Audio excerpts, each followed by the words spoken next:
दूसरों का कल्याण करना है तो रोटी की तरह अपना जीवन समर्पण करना होगा। सुना आपने रोटी की कहानी? कभी ध्यान नहीं दिया होगा आज तक। रोटी बनने में कितना गेहूं को कष्ट उठाना पड़ा। निकालिए बाइबिल, यशायाह की पुस्तक, उसका 6 अध्याय 1 से लेके 9 तक माइक लेके कोई मधुर आवाज में पढ़ लीजिए। देखिए क्या लिखा है यहां। यशायाह की पुस्तक 6 अध्याय 1 पद से 9 पद तक पढ़िए। किसी को नहीं मिला?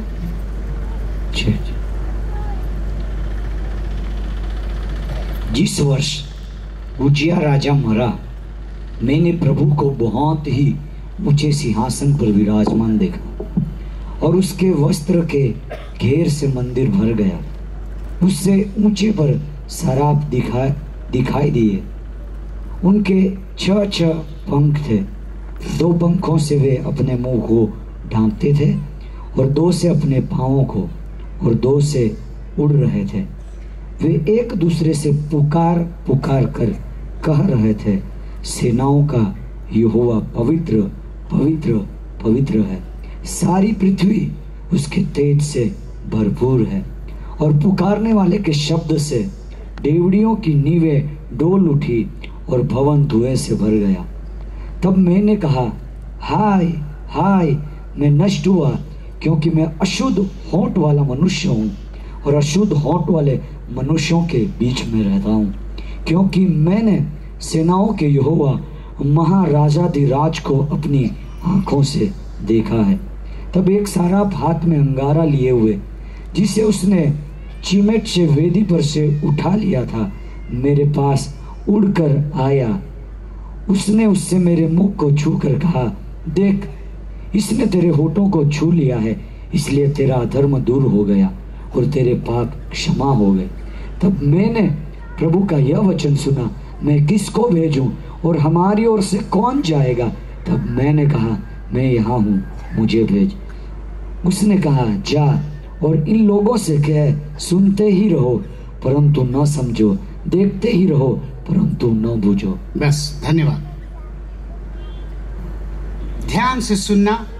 मैं कोशिश करूंगा 20-25 मिनट के अंदर संदेश खत्म करूंगा मैं, लेकिन ध्यान से सुनना। आप अपने आप को पूरी तरह यही रखना, कहीं जाने मत देना। जिस वक्त उजिया राजा मरा, मैंने प्रभु को ऊंचे पर विराजमान देखा। ऐसा क्या होता है, किसी के मरने पर परमेश्वर ऊंचा उठा जाता, किसी के मरने से ही परमेश्वर आदर पाता। ऐसा क्या था जो उजिया राजा मरा, इस्राएल का राजा था, मरा तो परमेश्वर खुश हुआ? ऐसा क्या था? उजिया राजा 16 साल की उम्र में राजा बना था। परमेश्वर ने उसे राजा बनाया। प्रियो, ईश्वर की कृपा से उजिया राजा छोटी उम्र में राजा बन गया। लायक नहीं था, लेकिन जिस पर ईश्वर की कृपा हो जाए वो छोटी उम्र में भी ऊंची पद पा लेता। हालेलुया। उजिया राजा 16 साल में क्या राजा बने? हमारे देश में वोटिंग राइट भी नहीं मिलेगा, लेकिन वो राजा बन गया और बहुत अच्छा काम करने लगा। सबके नजर में बहुत ही उत्तम काम, अच्छा काम, परमेश्वर के नजर में भी उसने अच्छे अच्छे काम किए। लेकिन फिर क्या हुआ?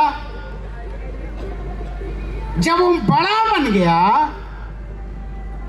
तो एक दिन, देखो वहां की व्यवस्था थी कि जो मंदिर है ईश्वर का, यहोवा का भवन इस्राएल देश में, उसमें केवल महायाजक आराधना कर सकता था, धूप जला सकता था, दूसरे को इजाजत नहीं थी वहां जाने की, कोई भी व्यक्ति नहीं जा सकता था, कितना अमीर हो, गरीब हो, राजा हो, कोई भी हो, वो केवल उस महायाजक का ही अधिकार था वहां जाने का। उजिया जब राजा बड़ा बन गया, घमंड आ गया। मैंने कहा था ना, समस्या वहां बैठने में नहीं है, समस्या यहां खड़ा होने में है। जब आपका मान सम्मान बढ़ जाता है, बड़े हो जाते हैं, आपके पास सामर्थ्य आ जाता है, धन आ जाता है, तब आप मनमानी करने लगते हैं। प्रियो, धन और बल जब ज्यादा आए तो नम्र होना, उसका दुरुपयोग ना करना। धन का घमंड मत दिखाओ, और ताकत मिल जाए तो दूसरों को सताना नहीं।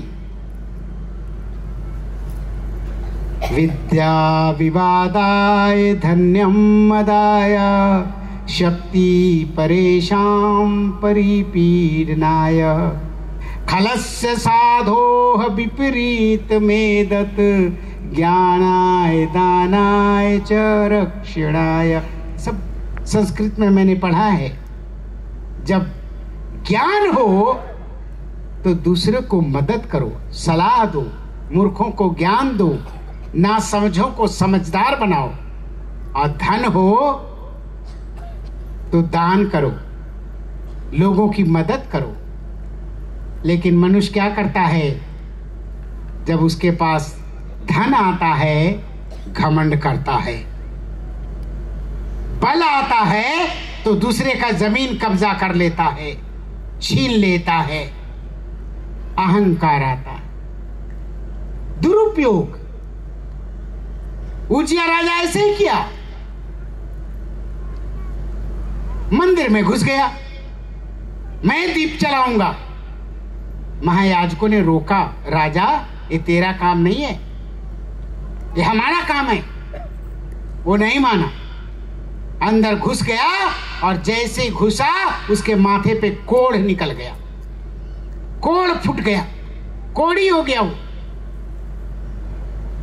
और जैसी देखा याजकों ने, ईश्वर ने उसको दंड दे दिया है, उसका मुंह ढांप के बाहर निकाल दिया। क्या किया तूने? प्रियो, धन और ताकत का, किसी चीज का घमंड न करना। बाइबल में लिखा है 6 बातें हैं जिससे परमेश्वर घृणा करता है, वरन 7 हैं। और सबसे पहला क्या है मालूम है आपको? घमंड से चढ़ी हुई आंखें,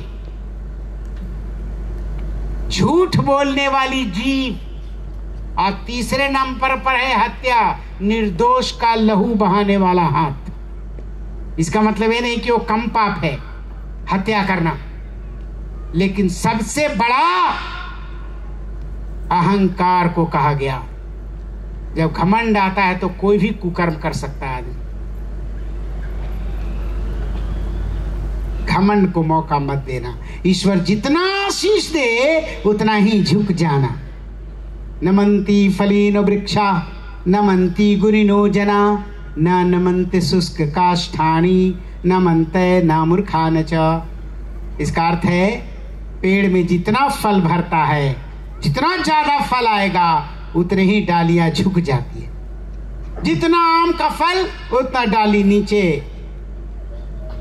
लेकिन जो पेड़ में फल नहीं लगता ऐसे खड़ा रहेगा, मैं नहीं झुकूंगा। मत झुको, जाड़ा आने दो, और नहीं तो कन्वेंशन आने दो, लकड़ी काट के जला देंगे। लेकिन फलदायी वृक्ष को कोई नहीं काटता। आपका जीवन फल देने वाला जीवन होना चाहिए।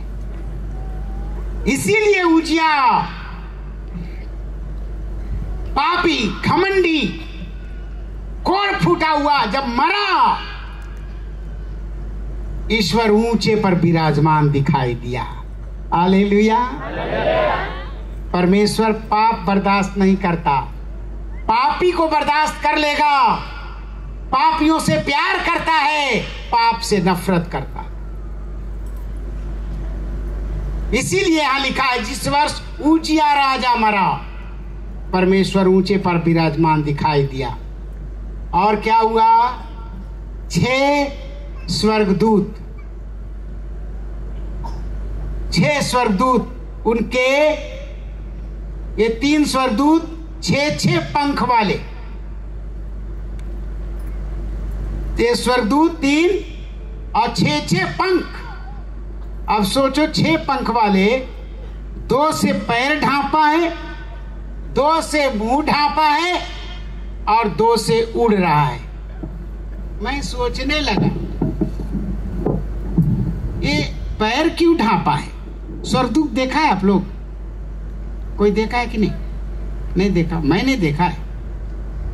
अरे नहीं देखा? क्रिसमस के दिन छोटे छोटे बच्चे स्वर्गदूत बन के आता है, सफेद कपड़ा पहन के, कितना सुंदर लगते हैं सब। तो मैं सोचता हूं जब नकली वाला इतना सुंदर है तो असली वाला कितना सुंदर होगा। हालेलुया। तो ये सचमुच का स्वर्गदूत 3 जो है स्वर्ग में, 6 पंख वाले, 2 से अपने पैर ढांप लिए। ऐसाया हमारे पैर को मत देख, सुंदर पैर को मत देख। 2 से मुंह ढांप लिया, मेरे सुंदर मुंह को भी मत देख ऐसाया। 2 से उड़ रहे हैं, ऐसाया देखना है तो परमेश्वर को देख, ऊंचे पर विराजमान परमेश्वर को देख।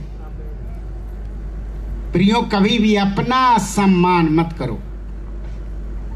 आपका अपना सम्मान, हम लोग कहते हैं अपना मुंह मियां मिट्ठू, अपनी बड़ाई खुद ही कर रहा है। परमेश्वर आपकी बड़ाई करे। और वो लोग क्या गीत गा रहे थे? पवित्र पवित्र पवित्र परमेश्वर। याद रखना, जब पवित्रता का गुणगान होता है, क्या हुआ? डेवढ़ियों के खंबे, पिलर खंबे स्वर्ग में हिलने लगे। आप बोलेंगे स्वर्ग में हो सकता है, पृथ्वी पर नहीं होता। मैं आपको बताऊं, पृथ्वी पर भी होता है। पौलुस और सिलास जेल में थे, भजन गा रहे थे, और दिल से जब भजन गाते हैं खंबा हिलने लगा।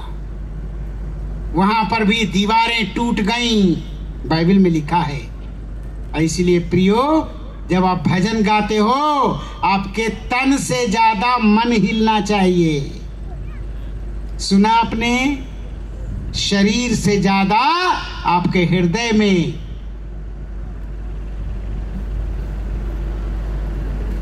जब यशायाह ने देखा पवित्र परमेश्वर को, तो उसके मन में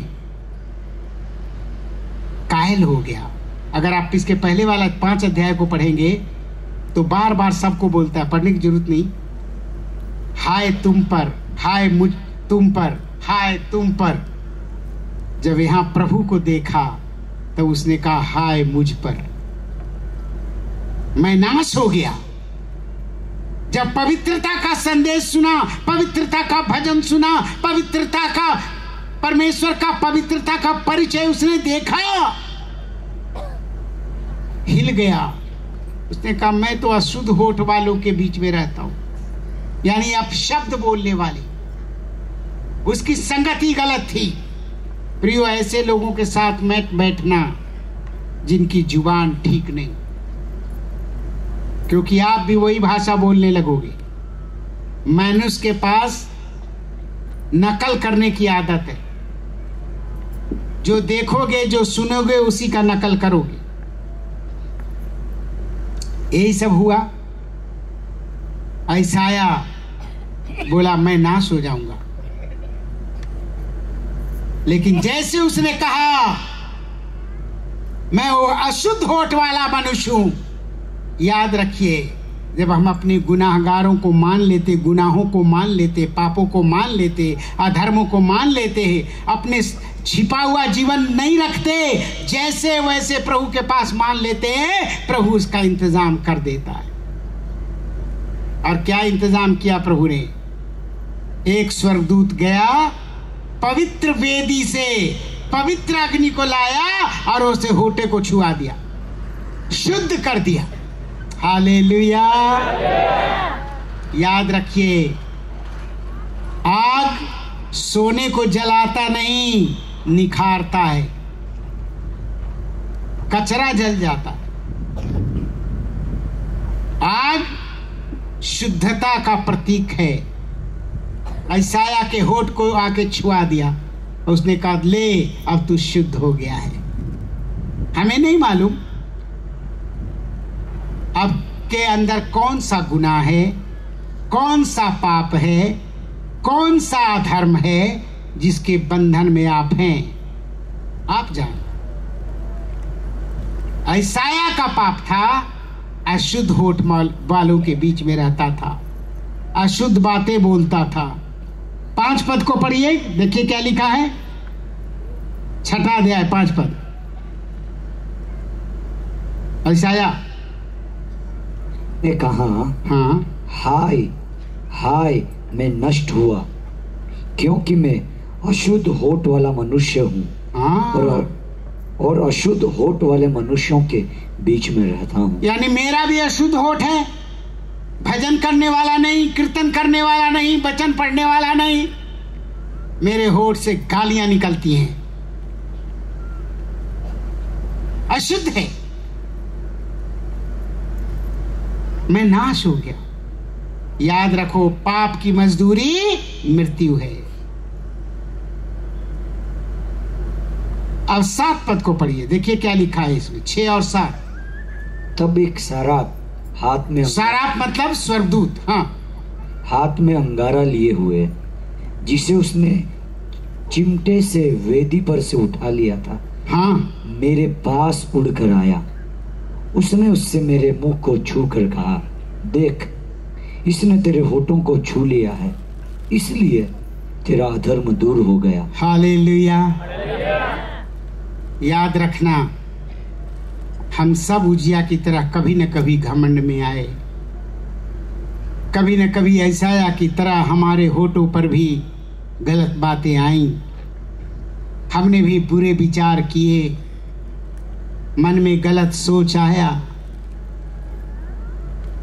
परंतु एक व्यक्ति अपने गुनाहों को ढांप के रखता है, एक व्यक्ति जैसा वैसे ही प्रभु के पास चला जाता। यशायाह ने कहा मैं नाश हो गया, प्रभु ने इंतजाम कर दिया, उसके बेदी से उसके होठों को छू करके, आग से छू करके शुद्ध कर दिया। और जब मनुष्य के मन में शुद्धता आ जाए, जब आप पवित्र बन जाते हैं, मनुष्य अपने कर्मों से पवित्र नहीं हो सकता, ईश्वर का इंतजाम आपको पवित्र करने के लिए किया गया। पहला, प्रभु यीशु मसीह का लहू जो क्रूस पर बहाया गया हमें शुद्ध करता है। और जब हम गुनाहों में गिर जाते हैं, याद रखिए, गिरना और जीना 2 अलग चीजें। नाली के किनारे, कीचड़ के किनारे घास हरे होते, अगर भेड़ या बकरी गलती से घास खाते खाते नाली में गिर जाए तो छटपटाएगी वो, क्योंकि उसके स्वभाव में पाप नहीं है, गंदगी नहीं है। निकाल दो, 2 बाल्टी पानी डाल दो, वो कभी नहीं जाएगी वहां। लेकिन उसके जगह पे अगर सुअर हो, डुक्कर हो और वो कीचड़ में गिर जाए तो क्या करेगी? छटपटाएगी, मुझे निकालो? नहीं, सो जाएगी उसी में, क्योंकि उसके स्वभाव में गंदगी है। विश्वासियों, आप में और दूसरों में फर्क होना चाहिए। कुछ लोग पाप में आनंदित होते हैं, पाप से आनंदित मत होना, सत्य से आनंदित होना, धार्मिकता से आनंदित होना। जब हम पापों को, चाहे जैसा भी हो, कहते हैं मैं नाश हो जाऊंगा, प्रभु कहता मैं तुझे नाश नहीं होने दूंगा, मैंने इंतजाम तेरे लिए कर दिया है। मसीह का लहू जारी है। और तब उसने कहा, कौन जाएगा हमारे लिए? अब प्रेम का संदेश, भक्ति का संदेश। सारी दुनिया में आज नफरत, ईर्ष्या, जलन, कटुता, लड़ाई झगड़े, जाति के नाम पे, भाषा के नाम पे, धर्म के नाम पे इतना तूफान मचाओ, कौन प्रेम का संदेश ले जाएगा? यशायाह ने कहा, मुझे भेज, मैं जाऊंगा। आज्ञाकारिता का जीवन, प्रियो, हमारा और आपका जीवन प्रभु के लिए उपयोगी तभी हो सकता है जब यह पवित्र बन जाए। और प्रभु चाहता है आप जहां कहीं भी हैं, ऑफिस में, अस्पताल में, स्कूल में, जहां कहीं भी प्रभु ने आपको रखा है, एक पवित्र जीवन बिताइए, प्रेम का जीवन बिताइए, भक्ति का जीवन बिताइए, ईमानदारी का जीवन बिताइए। उससे प्रभु को आदर मिलेगा, प्रभु को महिमा मिलेगी। और आपके जीवन से जब आपका जीवन यात्रा इस दुनिया में समाप्त होगा और जब आप प्रभु के पास जाएंगे, आपका शर्म से सर झुका हुआ नहीं रहेगा, सर उठा के कहेंगे, प्रभु जितने दिन का जीवन तूने दिया मैंने ईमानदारी से बिताया, मैंने भक्ति में बिताया, पवित्रता में बिताया, प्रेम में बिताया। और प्रभु कहेगा, हे धन्य और विश्वास योग्य दास और दासी, तूने भला किया है, विश्वास योग्य रहा है, आओ मेरे बगल में बैठो। हालेलुया। प्रियो, आज शाम को मूल्यांकन करिए, अवलोकन करिए अपने जीवन का। 3 बातें, बहुत हल्की बातें हैं। क्या मेरे जीवन में उजिया का पाप, घमंड, मनमानी पाया जाता है? इसका अवलोकन करो, मूल्यांकन करो अपने जीवन में। क्या ऐसाया की तरह कोई ऐसा पाप है जो परमेश्वर के इच्छा के विरुद्ध है मेरे जीवन में? वो आप जानते हैं, किसी को बताने की जरूरत नहीं, पर प्रभु को बताना पड़ेगा। जो अपने अधर्म को मान लेता है, प्रभु उसके गुनाहों को क्षमा कर देता है, लेकिन जो उसे छिपाए रखता है उस पर दंड की आज्ञा हो गई। हमारा प्रभु आने वाला है। संसार के जो आज घटनाएं हो रही हैं बता रही हैं कि संसार का अंत जल्द है। अपने आप को जांचो। सभी आंखें बंद करेंगे, सभी लोग जहां भी हैं, आप अपनी आंखों को बंद करें, अंदर झांके। सियोन से राजा आ रहा, मन को सुधार लो। तुम अपने राजा के लिए तन भी सवार लो। सियोन से राजा आ। सभी लोग बैठे रहेंगे, कोई हिलना नहीं, अभी अपनी जगह पे रहेंगे। सियोन से राजा आ रहा, मन को सुधार लो। मसीह को राजा माने जो, वो साथ उसके जाएगा। इनकार उसका जो करे, बर्बाद वो हो जाएगा, बर्बाद वो हो जाएगा। बहुत कठिन सवाल है, मन में विचार लो।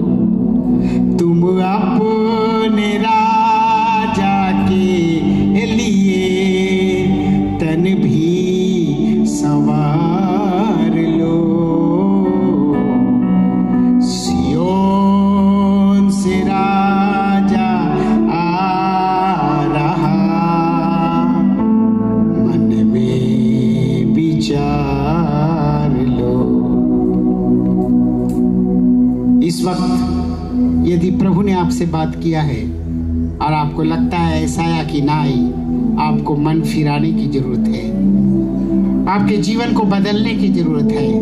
प्रियो, अगले साल का कन्वेंशन का इंतजार मत करो कि मुझे नहीं मालूम कल क्या होने वाला है। अपने हृदय में अगर पाप, किसी तरह का बंधन, किसी तरह का ऐसा चीज आपको लगता है जिससे आपने प्रभु से दूर हो गए, तो ये समय है निर्णय लेने का। हाँ, मुझे बदलना है। और अगर आप चाहते हैं कि मैं आपके लिए प्रार्थना करूं, अपना दाहिना हाथ उठाना, मैं आपके लिए प्रार्थना करने जा रहा हूं। धन्यवाद, धन्यवाद। तुरंत, कोई इंतजार किसी का हम नहीं करते। जिन्होंने हाथ उठाया खड़े हो जाइए, प्रार्थना करेंगे। तुरंत खड़े हो जाइए, तुरंत तुरंत, कोई इंतजार नहीं। थैंक यू लॉर्ड, धन्यवाद। वाह, सभी लोग खड़े हो जाए, सभी लोग खड़े हो गए, सभी लोग खड़े हो जाए। अपने दोनों हाथों को उठा ले। दुनिया के लोग पूछते तुम्हारा राजा कौन है। दुनिया के लोग पूछते तुम्हारा राजा कौन है। मसीह हमारा राजा है, मन में विचार। सियोन से राजा आ रहा, मन को सुधार। दोनों हाथ ऊपर उठाएंगे। Hallelujah, hallelujah, hallelujah. अनुग्रहकारी दयालु प्रभु, धन्यवाद करते हैं इन भाइयों के लिए, इन बहनों के लिए, इन बच्चों के लिए जो खड़े हैं प्रभु। मेरे सामने नहीं खड़े हैं प्रभु, तुम्हारे सामने खड़े हैं। इन प्रियों को आशीष दीजिए, इन भाइयों को आशीष दीजिए, बहनों को आशीष दीजिए। इनका जीवन तुझे ग्रहण योग्य हो जाए, इनके जीवन से वो सारी बातें निकल जाए जो तुझे ग्रहण योग्य नहीं। पवित्रता भर दे, प्रेम भर दे, ईमानदारी भर दे। हर एक पर तेरी कृपा हो जाए, कोई नाश न होने पाए, परंतु एक एक व्यक्ति ईमानदारी का जीवन बिताए। एक एक पर अनुग्रह कर आशीष दे, प्रभु यीशु मसीह के नाम से, आमीन। इस वक्त मैं प्रार्थना करना चाहता हूं, जो लोग बीमार हैं, एक बार फिर से आज शाम